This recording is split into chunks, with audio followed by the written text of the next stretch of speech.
فجوا عند الشيخ ابن عثيمين وكان في مسجده وفي درسه، أكثروا عليه: يا شيخ المنكرات، يا شيخ يا شيخ.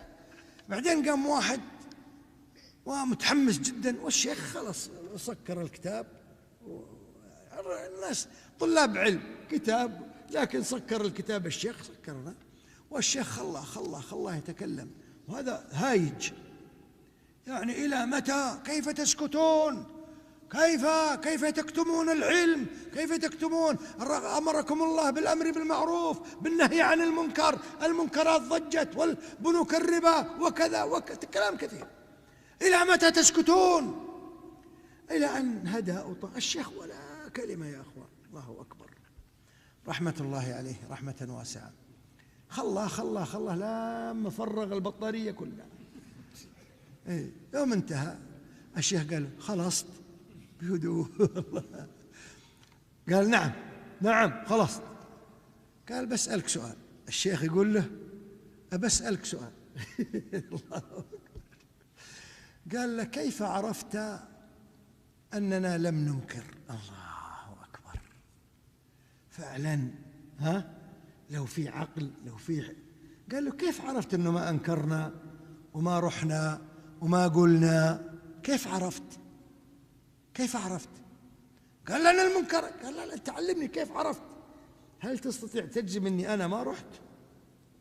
كيف تعرف أني أنا ما رحت، أو أن إخواني المشايخ الآخرين ما راحوا؟ كيف تعرف؟ لو في عقل كان المفروض يذبح نفسه، هذا لو في حياة المفروض يذبح نفسه حقيقة. كيف اتهمت العلماء كلهم؟ أسهل من التهمة يا أخوان ما في.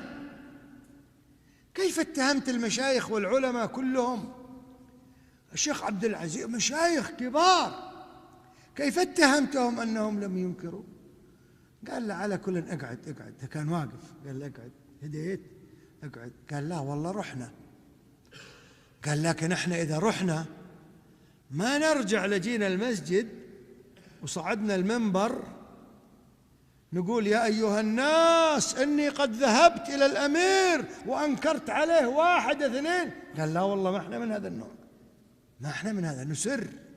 حنا نروح ونكلمهم بيننا وبينهم، إن سمعوا فذاك، وإن لم يسمعوا فقد أدينا الذي، وما نبي نعلن. قال: ولا احنا راح. وقال له: أذكرك، قال: جاء الناس وأكثروا على أسامة سبب بن زيد، أما ترى ما فعل عثمان؟ كلهم جو يبي يطلعون يبون واحد يقود الثورة ضد عثمان من الصحابة.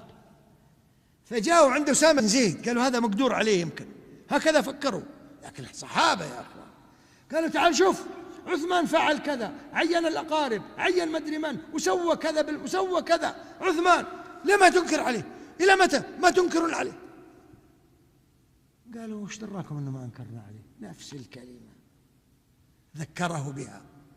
قال: أو كلما دخلنا على عثمان وتناصحنا وإياه نأتي إليكم ونخبركم بذاك؟ لماذا؟